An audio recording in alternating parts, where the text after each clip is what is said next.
Wake up, NHL fans. It is Monday. We had a great night last night watching the Super Bowl, but we got a lot of hockey to get into. Alongside Colby, Cohen, I'm Jonny, Lazarus. This is Morning Cuppa Hockey, brought to you by Seagram's VO Select Canadian Whiskey, artfully blended and impeccably crafted. Make it your very own. We're going to talk about a lot of different things today, starting things off with the Ridly Greig Morgan Rielly incident and talk about how many games that Morgan Rielly should be suspended. Then we'll talk about the Nikita Zadorov hit over the past weekend, the Jake Wallman overtime gritty, which is becoming one of my personal favorite sellies. And then we'll get into the Calgary Flames and their 4-game winning streak. A lot to get into, a lot to talk about, and a lot of opinions to be had, I'm sure, Colby. But first things first, how was your Super Bowl? You win any money, or you just get in bed early and pass out and miss the overtime?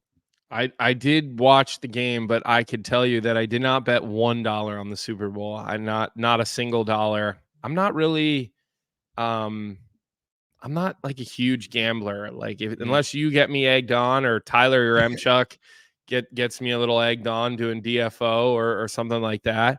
I'm not a huge gambler. So didn't lose any money, which I'm sure you did, would be my guess. Because no. You didn't lose money. No, I'm smart. So then that means you didn't bet. You don't bet against Patrick Mahomes in the Super Bowl. Like I thought that was like Chiefs rule money number line. one. Chiefs money line. Rule number one. I what was the spread? They were like plus 1.5. But it looked bad in the first half. And it was close too, man. The handicappers, they always know. It's crazy. Yeah. I actually I doubled down at doubled down at halftime when the Chiefs were down 10-3. I was like, there's no way they don't win this game. I agree. Yeah. As soon as they kicked that field goal and got on the board right before half, because they were like, no team's ever come back from being shut out at halftime, and they kicked that field goal, and you just kind of knew that was going to happen. Patrick Mahomes late in those games, there's nobody better than him. But honestly, man, I was so disappointed again in the commercials. The commercials have gone off of a cliff. It's so disappointing. Like the Super Bowl commercials used to be totally offside. They would be full of comedy. They would say shit you shouldn't say, what everyone's thinking, but nobody will say anymore. And Super Bowl commercials have just gotten political. They've gotten woke. It's just like ridiculous. Like they're just forcing things down your throat that you don't want to hear, see, or talk about during a sporting event. Okay. And everybody's so scared of being funny now because they're worried that they're going to offend somebody's sensitive little ears, that the commercials literally suck. Like the bar has gotten so low. There was one commercial that I was like, okay, haha, like with Ben Affleck and Tom Brady, like the Dunkin' commercial where like Matt Damon was kind of like, yeah, whatever. And like J-Lo, like, okay, fine. Like I like smiled a little bit at that. But again, the bar is so low. Like everyone was tweeting the Christopher Walken commercial is in the lead. And like, it wasn't that funny. It's just the bar is so fucking low now because everybody is so goddamn sensitive. I don't know if you caught the Nickelodeon version of the game, and Jeremiah Maxwell actually did just write about it, but there was a lot of good stuff on social media from the Nickelodeon broadcast, which is also something pretty cool for like the younger audience. Yeah, I think that's great. Yeah. But the commercials to me, I didn't really pay too close attention to the commercials, so I couldn't like honestly tell you if I hated them or liked them. I was with a group of like 10 people there that they suck, because if they were so good, we didn't even give it a chance. I was with a group of like 10 guys. We were shooting the shit in between commercials. Like we weren't. But they're all over social media today. It's not like they're not all over social media now. Dude, I guess. I'm telling you right now, if the commercials were good, you would know about them. And even like, let's say 5 years ago, if I was in a group full of 10 people watching the Super Bowl, we probably would have been quiet to like pay attention to the commercials. Where like this year, we weren't. We can't have anything. Listen, comedy has gone to shit with a lot of people. Luckily, there are still some comedians out there willing to have a pair of balls and say things. But honestly, it's really sad that commercials have gone to this place. People pay $7 million for a 30-second commercial, $233,000 a second is what I saw Darren Rovell tweet for a Super Bowl spot. And these companies, man, the people making these decisions are just so scared of woke culture that it's completely ruined the commercials. But what did you think of Usher at halftime? Did you like that? I was going to ask you that because you probably have more nostalgic memories than I do, even though Usher was like, my bar mitzvah era, middle school era.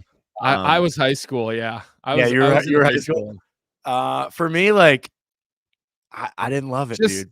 I just didn't love say it. it, Johnny. It's Yeah, okay to but I don't say want it. to shit on Usher because I do like Usher. I I just listen, love Usher. I was yeah. super pumped when I saw it was Usher. Okay. Mhm. But it was not good. It didn't No. translate. R&B doesn't really translate. Look, the one thing I will say about Usher that was on display was like the guy can dance. Like Yeah. he's elite when it comes to the dancing skills. I mean, him, like Michael Jackson and maybe like Justin Timberlake are like the three best male dancers. And obviously Michael Jackson's like in a Yeah. league of his own. But man, Usher's his dancing ability is sick. Like I give him that. But the song choices, it was not a What great. what else is he gonna pick? That's his I music. mean, he didn't do DJ Got Us Falling in Love, which was like such a big banger. I Did he guess he not? did do I think he might. he no, he didn't. He He didn't didn't do do that? that song. I don't know, man. It just wasn't good. It was disappointing. It was kind of weird, a lot of what was going on like around him. It was kind of funny to see Lil Jon. Like nobody sees that guy perform anymore Yeah. unless you're at like a club in Miami. No, he's been to a Um, lot of Vegas Golden Knights games too, though. He was at like a lot of Stanley Cup final games last year. But when he was yeah, so just standing on this, when he was standing on the side of the stage and Usher had his whole choreographed dance going on, and he's just like, yeah. That was so funny. I'll tell you this though about Lil Jon, because he follows me on Twitter, and you can look that up to verify that. That's like a claim to Whoa. fame for me. I met Whoa. Lil Jon right after the 2011 Cup Finals. I got to do this pageant competition. I got to be a judge in Miami at the Fontainebleau. And so I got to meet a bunch of people for that, and he was like involved in it, and like we went to live that night, and he was performing, or he was like performing / like DJing at live, because Yeah. he like DJs clubs now. He does it in Vegas too, Lil Jon. And I don't know, I guess there was a guy from the Mavericks that was there, and they had just won the championship as well in the NBA, and like obviously I Yeah. was like not really much a part of ours, but whatever, no one had to know that. So I got like called up to the DJ booth. They were like, "Where's our champions in the house tonight?" So I like went up there with like, You were the representative? well, I was the only Yeah. hockey player there. Like Yeah. that's somebody had, because I had a table, right? So somebody had told the club like, "Oh, this guy's like celebrating whatever." And I went up there with like, I think it was I still have his phone number. I just got to figure out who it was. The On the basketball Mavs? player. Yeah, I can't remember who it was. He was a Jason super cool Terry? guy. He was Jason Terry? no, he was a big guy. I want it's not Eric Dampier? no, I'd have to go back and look. Like I said, I have his number. I just Yeah. can't remember who it was. Watch him be like You Dirk Nowitzki. no. Yeah. It's a legit. He's a legit player. Like the guy's legit. I mean, the fact that I'm drawing a blank on it is poor Pretty form by pathetic. me. But Yeah. it's poor form. But so Little John starts telling me how much he loves hockey. Had season tickets when the Atlanta Thrashers were a thing, because he lived in Atlanta at the time. I think he actually still lived in Atlanta when I met him all those years ago. And he followed me on Twitter, and he still follows me on Twitter, which I always like have to show people that, because they're like, no way. Dude, get him on the show. Yeah, Tweet at him. Lil John confirmed big hockey fan. So Get him on the show. Overall, though, just the game disappointing until the end. The Yeah. Super Bowl, like awesome ending, super cool. Good for Patrick Mahomes. That guy, 3 championships. Now he's been to 4. He's definitely not at Tom Brady's level, but he seems like he's on his way. And as a Philly fan and Eagles fan, I was happy for Andy Reid. I hated that moment with Travis Kelce and Andy Reid. I thought that was shit. But man, it just shows you like the guys in the Super Bowl are amped up to another level. I don't know if you saw Jonathan Greenlaw, the player from the 49ers, tear his Achilles trying to get onto the field because he was so jacked up. Like you could see him jumping up and down, and like his like bones and his body was probably so wound up that it just like snapped as he's going onto the field, which sucks. But it just shows you the emotion and the passion that these guys play with. And like I said, I see Travis Kelce getting absolutely raked on social media for that little like run in with Andy Reid on the sidelines. You sure wouldn't see that in hockey. No, definitely not. But I also think it goes to show you, like, how much these guys do just like feel comfortable with one another. That Travis Kelce, he knows there's cameras on him at all times and still felt the need to go up and do that. And whatever he said. Well, he was pissed they took him out and they gave, they fumbled and he they was turned it pissed. over. Yeah, I don't blame him. But I still don't think you should. I think it's okay to like have a screaming match with your coach, but I don't think you should like push him. Like I didn't love that he pushed him. I don't mind the confrontation. I think a lot of coaches actually love that type of confrontation. Like Torts even had a comment the other day about Sean Couturier, how he's like, I barked in his ear and then he goes out and gets the winner and his celebration was a big fuck you to me. Like, like some coaches love that. Bruce Cassidy used to love when players went back at him. He loved it. He really did. It would get a lot of emotion and energy going. So let me ask you another question before we move on from the Super Bowl shit. Where are you with the whole Taylor Swift NFL like thing? Because I bet you're going to be started talking about this Thursday at the end of the show. Yeah. You're going to be surprised at how I feel about the whole thing, but I want to hear about you. You mentioned it at the end of Thursday's show. I love it. I love Taylor Swift. I'm a Taylor Swift fan. But you love everything. You're like a golden retriever.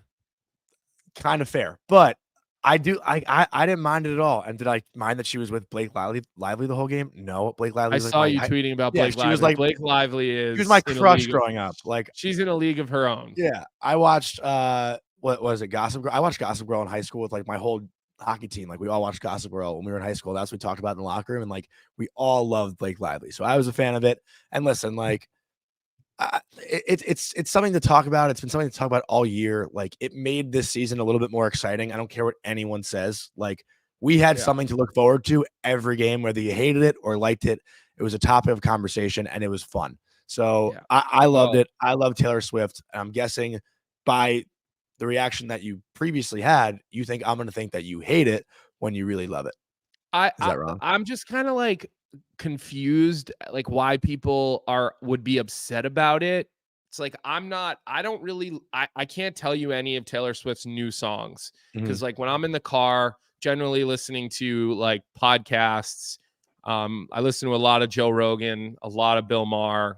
And when I listen to music, I listen to Road Trip Radio on Sirius XM, which is mostly old songs. They're like old sing-alongs from anywhere from literally 70s, 80s, 90s, 2000s. Like, so like you get Taylor Swift songs, but you don't get the new stuff. So I don't know what her new music exactly is. So I'm not like a Swiftie. Like I'm not trying to go to her concert by any means, but I have no problem with her. She's an unbelievable musician. She's super successful. She's clearly a creative genius. And I just don't see why people are so annoyed that the most famous person in the world, I mean, literally, like, there's probably 2 or 3 people in the world on her level of like, you could go to the smallest village in the middle of nowhere on any continent in the world, and they know who only probably 2 or 3 people are. Like, for better or for worse, they know who she is. They probably know who Donald Trump is. Whether, you love the guy or you hate the guy, like those might be the 2 most well-known people in the world.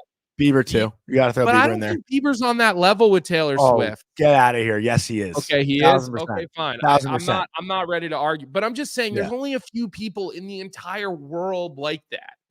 Yeah. And I just don't see why people are so upset that she's at the game. Like, what are they going to do? Not show that she's at the game? They show at every Rangers game, they show Henrik Lundqvist, like, because people want to know that he's there. Like, the world wants to know where Taylor Swift is, So I just don't see why people are like, I'm not going to watch because of that. Like, I think that's ridiculous. That one guy's tweet, that blew up. Like, there's the first Super Bowl I'm sitting out, and everyone was like, all right, dude. Well, then don't watch it. There's 500 million people around the world watching it. Don't watch it. Like, whatever. Like, but even just bring it back to hockey. Like, I remember growing up, like, Mike Fisher, Carrie Underwood, and Mike Comrie on the Islanders was dating Hillary Duff. I used to go to Islander games all the time, and all I wanted to do was meet Hillary Duff. Like, that's all I wanted to do. I thought she was the shit growing up. Oh, you were probably trying to look under stalls in the bathroom. She was the shit growing up. But like, I think it's cool to have Lizzie McGuire. Yeah. I think it's cool to have, these kind of pop stars at games. Like,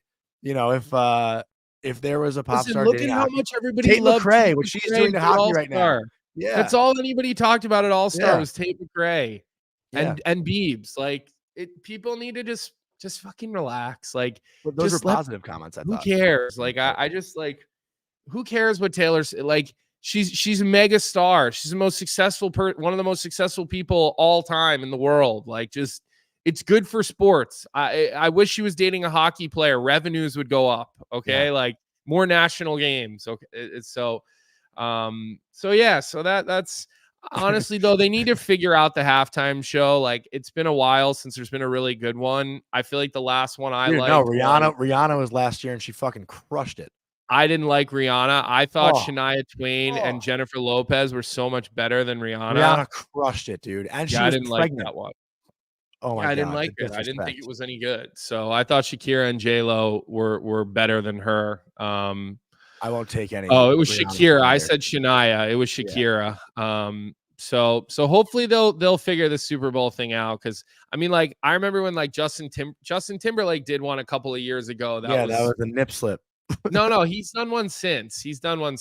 Really? The nip slip. Yeah, he has. My wife and I were talking about this last night. So we'll see. Hopefully it doesn't, it doesn't go downhill like the commercials, and they'll kind of figure that out. So anyways. All right. Yeah, to get into hockey now that we're 15 minutes. Anything else happened this week? We haven't talked about hockey.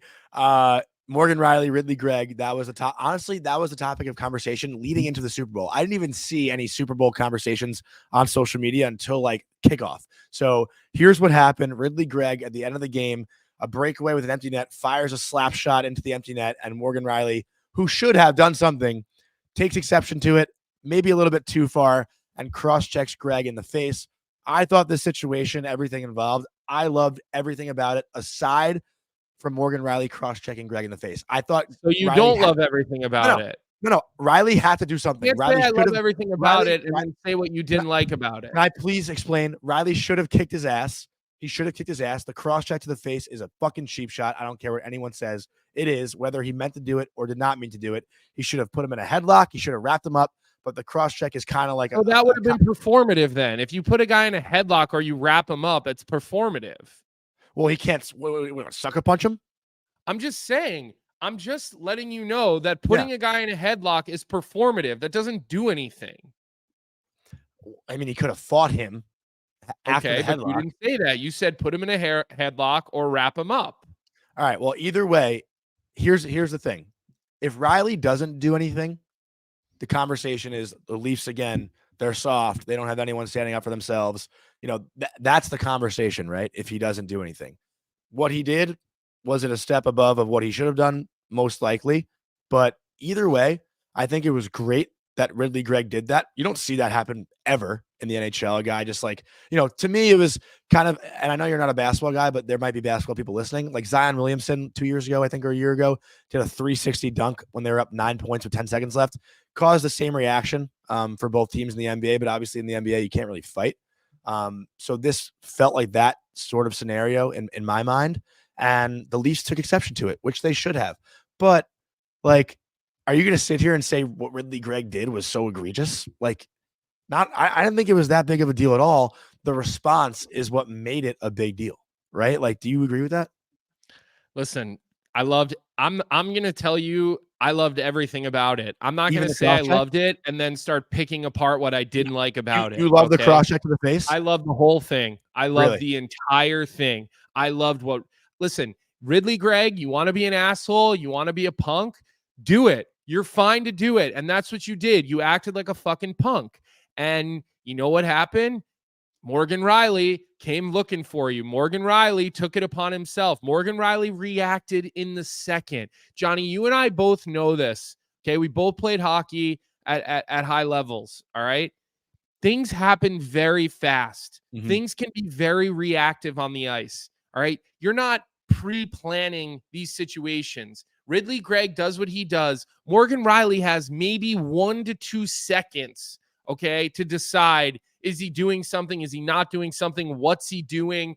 I'm just going to confront him and see what happens, okay? Yeah. So, like, this whole, like, notion that he should have, like, done this or done that or done this, or it's ridiculous. These things happen so fast. We're talking about seconds of your life to make a decision. And he made a decision, and he led with his stick, and he caught him up high, and he dropped the guy, okay? And honestly, the whole thing was great. This is two teams that share a province in Canada, okay? This used to have a little bit of juice to it, this rivalry. These teams should fucking hate each other. It's okay to fucking hate another team. We don't see that anymore. I'm all for that. We don't see rivalries anymore. We don't see, these plays anymore. We don't see these types of reactions. We don't see this type of emotion and violence. The game of hockey is violent. People are going to get hurt at times. Do we want to make it flag hockey? There's no more physicality in the game of hockey? No. We want to see physicality and violence, and we want to see guys running after each other, and we want to see these things. Now, look, you never want to see a player get hurt. You never want to see someone get hurt. But as of late, there's been a number of hits. There's been a number of these instances. And again, I don't mind any of it. We need to keep the spirit of the game. All we want to focus on now is skill and these high-scoring games. And listen, why can't we have both? Why can't we score goals and have Michigan plays and have skill? I love it all. Like, I'm not this old fuddy-duddy that doesn't like that. I love it. I don't mind Zegras doing shit and hot dogging and trying things, and I like that too. But I'm okay with a little bit of hatred, a little bit of violence, and a little bit of guys taking shots at each other like we saw in that game. I loved what Morgan Rielly did. He sent a message to his team. He sent a message to other teams. Listen, he's getting suspended, and he's probably getting the book thrown at him. And then the Leafs are fucked. A team that's barely in the playoffs right now, that's about to lose out on their number one defenseman, who's probably been their most consistent player all season. That's all true too. And people are like, because I had a tweet that was one of my probably most viewed tweets of all time. You loved every second of it. You loved every second of it. 600,000, views on social media, and I got all these, these dorky people coming at me, and like Mark Madden tweeting at me, this loser media guy in Pittsburgh. And it's just so funny, these know-it-alls who never played the game, and they turn around and they're like, "Oh, you played 3 games in the NHL. What the fuck do you know?" Well, you know what? I've been around the game more in in 3 years of my life than most of these people that are coming at me have in their entire lives. Okay. And again, anybody who's not an Ottawa Senators fan or who's not a snowflake loved it. Every fan from every fan base. Okay? Senators fans probably loved it too. No, they didn't. Senators fans were coming at me. I had one Senators fan who literally started coming at me, making anti-Jewish Hamas remarks at me on social media because I liked the play that Rielly, I liked the entire play. So that seems appropriate. Yeah. The snowflake Senator fans, they didn't like it. And everybody else who's a true hockey fan liked it. Everybody else, because people miss this side of hockey. That's what I said. Okay. People miss it. Okay. It's part of the spirit of the game. And we're all we want is skill, and we don't want physicality and grit anymore. And I wasn't even a physical player. I didn't play with grit. I didn't play with physicality. But you know what? A big hit in a game, a little melee, a little scrum in the American League, it got the juices going, for everybody. And the fans would be up on their feet loving it.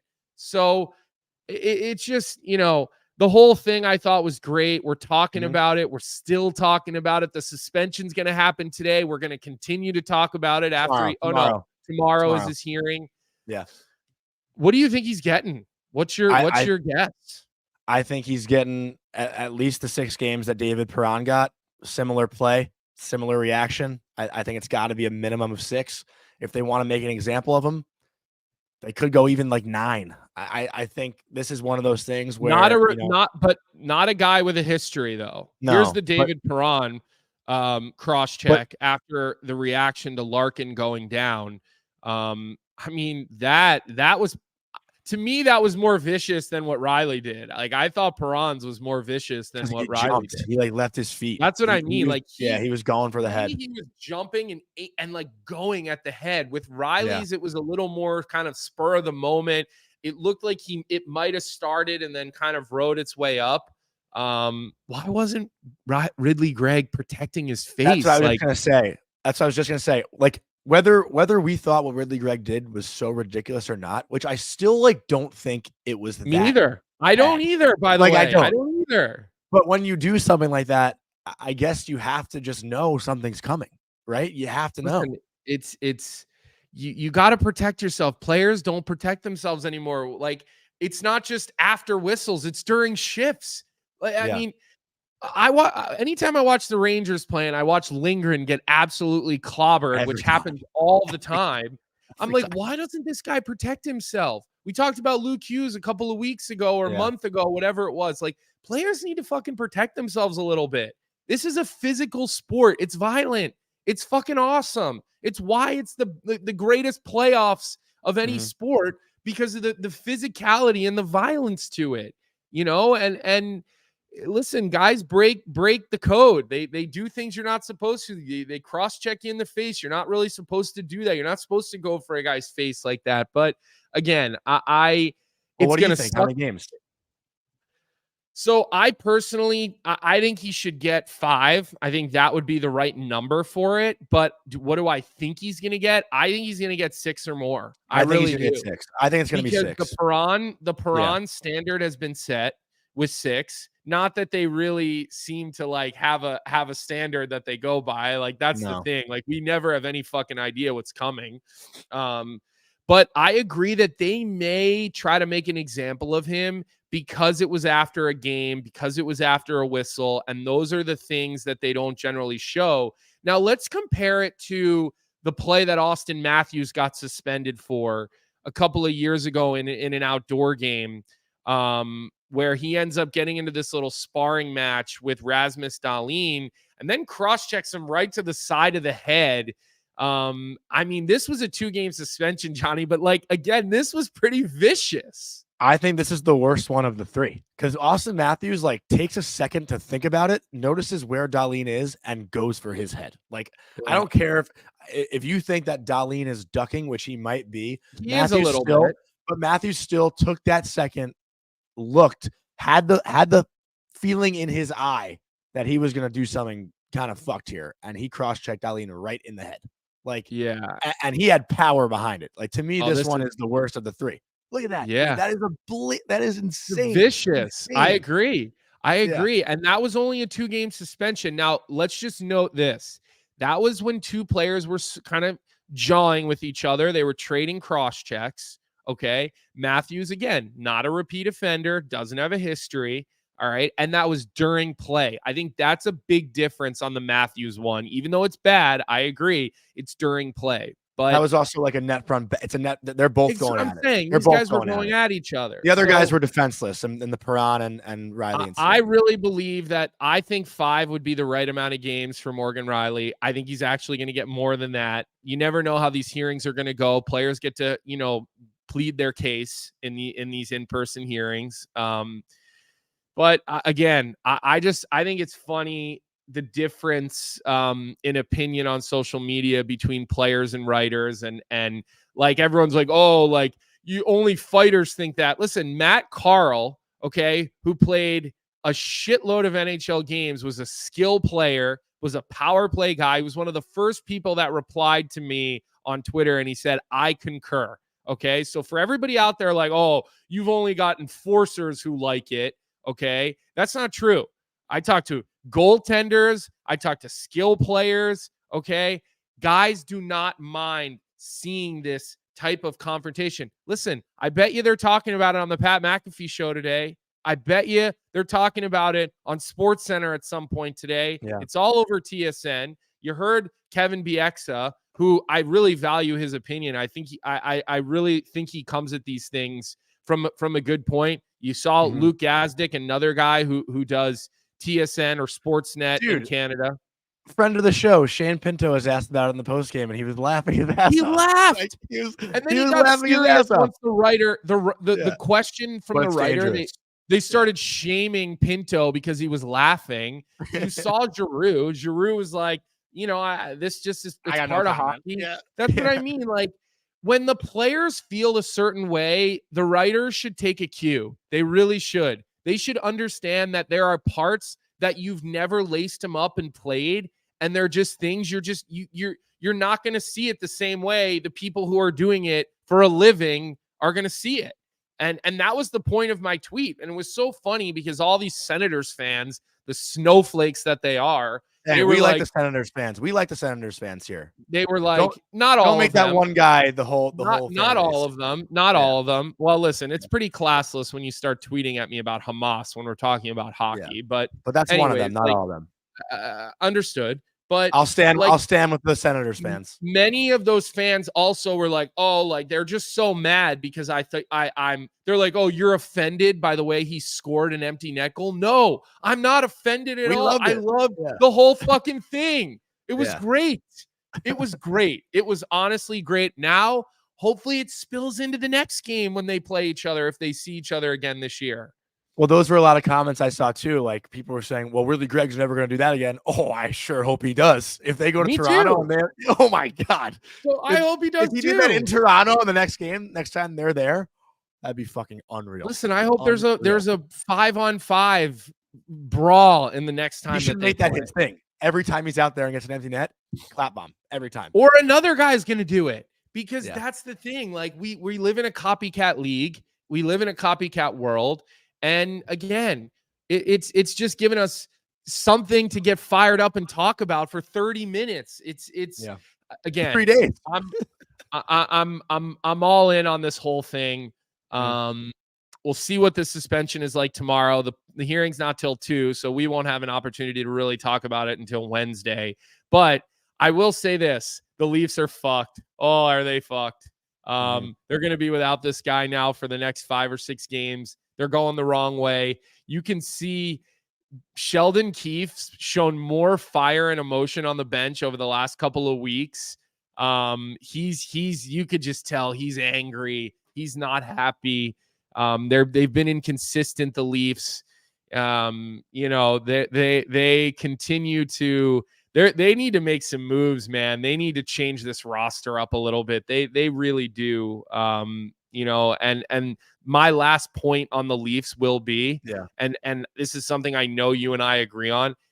I still believe of all the things we've seen over the last week or two, including the Nikita Zadorov suspension that came down this weekend, the Marchment hit on Jake McCabe, that blindside hit, was dirtier than any of these plays that we've seen. Completely dirtier than any of these plays that we've seen. And that got a $5,000 suspension. So who the fuck knows what's coming down the pike? We have no idea. I fully agree. And that's a blindsided late hit, which is to me just the cheapest thing you can do. But well, let's show the Zadorov play. Like I know we're going a little long on some of these things, so maybe we'll save the Calgary Flames talk until tomorrow. But this happened over the weekend. Nikita Zadorov, the hit on Lucas Raymond. He gets a 2-game suspension for this. This is a great angle at it right here, Johnny. It almost looked like they hit face to face or head to head, looked like the principal point of contact there.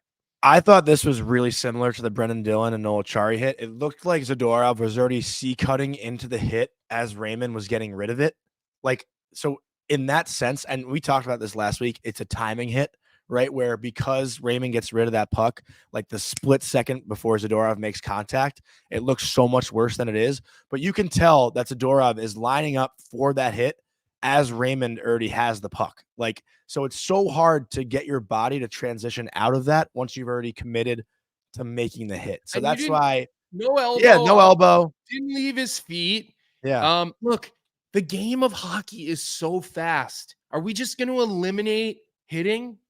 I mean, because that's kind of what we're calling for here. And again, I know we don't want to see head contact, but like there's going to be some head contact. You look at the NFL right now and you can't hit the quarterback anymore. And honestly, it kind of sucks. Every game you see these penalties being called because you just can't hit the quarterback. How are you supposed to play in the NFL if you can't hit the quarterback? So, again, unfortunate to see Raymond take that high hit. But like Zadorov is 6'6" and Raymond is like 5'11". Like there is a size discrepancy there. I don't know. Like it wasn't that bad of a hit. What did Dylan get? How many games did he get? 4, 3? I don't know. I can look that up on the spot here. I forget. I think it was 3. 3 sounds right. He got 3. I didn't have an issue with that hit at all. 3 games. 3 games. That I thought the result sucked, but I didn't. The hit to me, like again, there is a such thing as inadvertent head contact. There really is. Brendan Gallagher only got 5 games, and his I thought was pretty awful. fucking bad. Yeah, that one was awful. That should have been 10 because of the way he actually used his elbow to go out. He didn't even try to hide it. He didn't even try to hide it. To me, there's a difference between that and these hits where there's inadvertent head contact. And look, the game of hockey's fast, and I just will say this again. Watching it on slow motion, watching replays, it's part of the equation, but it's not the entire story. Okay. I want to not. ask you something that, we didn't really talk about this morning. It was talked about last week, the Sergachev injury, but it was a Lafreniere reverse hit. Thought it was a great play by Lafreniere. What are your thoughts on the reverse hits? Because I know there are some people who are against it, some people who are for it. I think it's a good play, but there are other people who want to see it come out of the game. So I saw that. I don't remember who I saw. One of the Canadian reporter insiders was talking about how GMs are going to talk about this at the upcoming GM meetings. Like, I don't get that because I think reverse hit is a part of hockey. It's a great way to keep puck protection. I thought it was a great reverse hit by Alexis Lafreniere. I really did. It's a horrible outcome for Sergachev. I mean, you never want to see a player injured, especially like that. But taking reverse hitting out of the game, I mean, that's ridiculous. Like, why? Why are we even having that conversation? Like, what are we trying to do? Are we just going to put flags in everybody's pants and to get puck turnovers? You already used that joke. You already used that one. It's not a joke, Johnny. Do you see what's happening in the fucking game? They're talking about making reverse hits illegal. Like, what?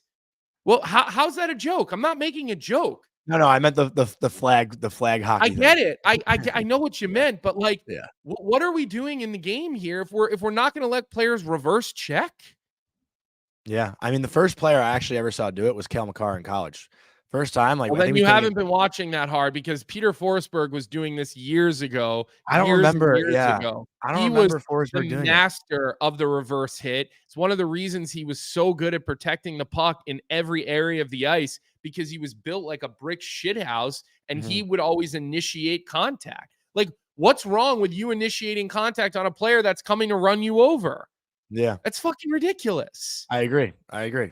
What do we? Is there anybody in the chat right now? I'm curious to hear how people are weighing in on this because, I guess I only have my own personal experience as a player and somebody who's been in and around hockey, but I cannot find something wrong with a reverse hit. I don't see. Oh, Hockey Collective. Forsberg was the king of reverse hits. Been around for forever. I don't know why people hate it all of a sudden. There you go. That's the only. I agree. That's the only comment really about the reverse hit. We can't change a rule because of an injury. Like again, like go back to the Super Bowl. A guy tore his Achilles trying to get on the field last night. Yeah. This is contact sports, everybody. It's contact sports. It's a major part of the soul of sports. If you want to watch a non-contact sport, watch baseball or basketball or tennis. And there's also no physicality in those sports. So just wrapping everything up together before we go into this Jake Wallman celebration too, because this is kind of the theme of what we're talking about today. It's guys showing emotion, guys showing personality. Elliot Friedman was like, we complain all the time about hockey players not showing any personality. This weekend, if anything, there was more of that shown than maybe the entire season with this Ridly Greig thing, with the Jake Wallman overtime thing. Like, this is what we ask for, and we can't complain about it when we see it, whether we like it or we don't. It's a conversation. It's passion. It's something to talk about. It's what you want as a fan. You want something to talk about. It's what I said on Twitter after this whole thing happened is, if every guy in the NHL was on their best behavior all the time, what the fuck would we have to talk about? Nothing. Yeah. I got no problem with it, Jonny. I really don't. I think that the Wallman celebration is what he wanted to do. He's like done it I before don't. too. He's done it multiple times. Like, I thought it was unbelievable, the gritty that he does, And especially in it was a game. walk-off, wasn't it? Yeah, a walk-off. I mean, listen, do it. Celebrate. And if the other team doesn't like it and they want to come sniffing next game, let them. Yeah. It's good for hockey. Being a villain is okay. Everybody doesn't have to be so likable. You know, I mean, I think back to the 11 playoff run in Boston, and I think about the finger biting in the finals. I don't know if you remember that, but Burrows was bit. Yeah. No, I think he bit Luchik's finger, and did Marchand bite someone too? It was a big hit. No, it was Vancouver, and then Aaron Rome, I think was the guy's name. He knocked out Nathan Horton. He knocked out Horton, and listen, it was a terrible loss for our team, but we rallied around it, and guys got fired up, and then the next guy, that gave Tyler Seguin an opportunity to do more in the play. Like, these things are okay. Okay, they are okay. You don't want people to have long sustaining issues or injuries or whatever, but you physicality and violence in the game of hockey is okay. It's part of the sport. And the thing that I didn't even bring up, even going back to the Ottawa thing, the amount of Ottawa fans that tweeted me, you hate clearly you have CTE. Like, again, here we go. We're joking about guys having CTE because they have a different opinion than you. Guys who actually have lived this have a different opinion than the snowflake fan who has never played at a high level in their life, but they know everything about hockey. So, we don't want guys to have CTE, all right? But I know that's the new thing. Every time we see a player get cross-checked, here comes the fans of that fan base. Oh, let's promote CTE. Nobody's promoting CTE, all right? We don't have to be so sensitive and so DEFCON 5 about everything. The game of hockey can be fun. It can be physical. There can be villains. Jake Wallman can do the gritty. It's good. It's cool. Guys can call other guys out in the media. Guys can take shots at guys in the playoffs. Guys used to bite each other in scrums. In the NFL, you've got people that in piles are eye gouging each other and giving each other wedgies and kneeing and kicking each other in the balls. Like, it's a violent game. It's guys are paid millions and millions of dollars to go out and do this, and they love it.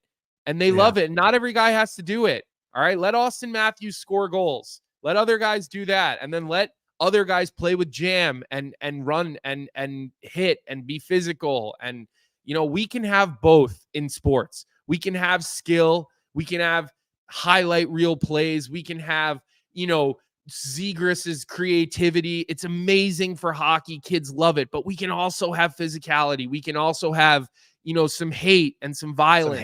It's okay. It's okay. I think hate was the biggest thing. And I also want to just read a text I got from Steve Gross, who's actually a loyal listener to our show and a referee. He said the reverse hit is what Colby has been talking about in players protecting themselves from dangerous hits. I mean, that's a way to protect yourself. Like Steve is saying, we talk about guys putting themselves in vulnerable positions all the time. If they had a way to strategize and reverse hit or absorb the contact, these things wouldn't be as big of an issue as they might be in today's game, because, how often are guys taught at a younger age in youth hockey to protect themselves? Like, I remember they changed the age of hitting too, right? It went from Pee Wee to Bantam. Because I remember when you're 13, 12 years old, like, you're not hitting to rub a guy off and get the puck back. You're hitting because you want to look cool in front of your buddies and you want to lay a kid out. Like, that's just what you do when you're younger. And obviously we want to steer away from that. But like, on the flip side, you have to teach players to protect themselves and not only keep their head up, but learn how to absorb contact. And I know absorbing contact is a big thing. People always ask me, does it hurt? Not usually.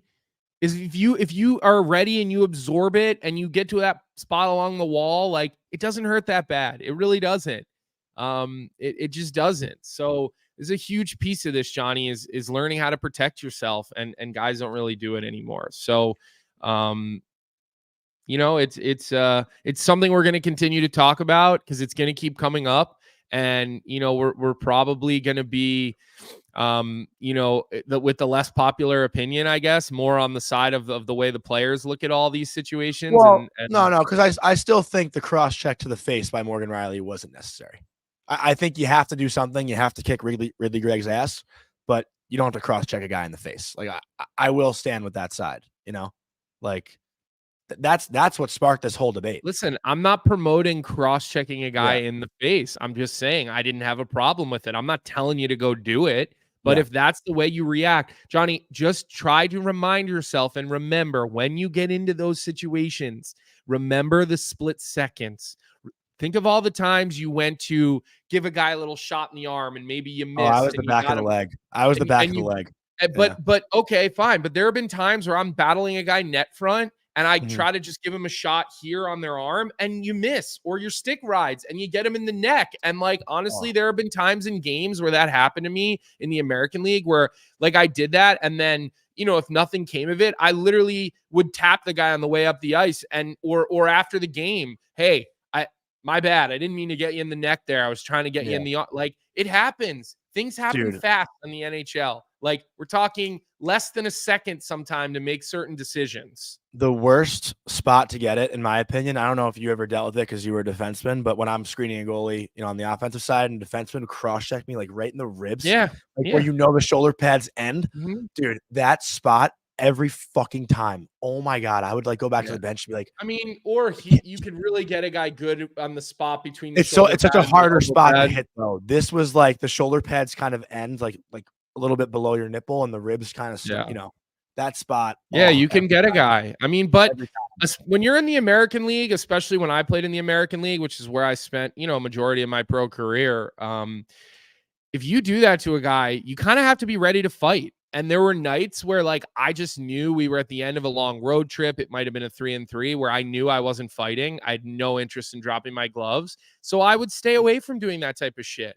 And then there were times where I didn't really care. And I did it to Chris Newberry, who was a Ranger. I don't know if you remember him. Name. Yeah, I know that name. Played in the American League. He was the captain of the Hartford Whalers or Wolfpack, whatever, Hartford Wolfpack.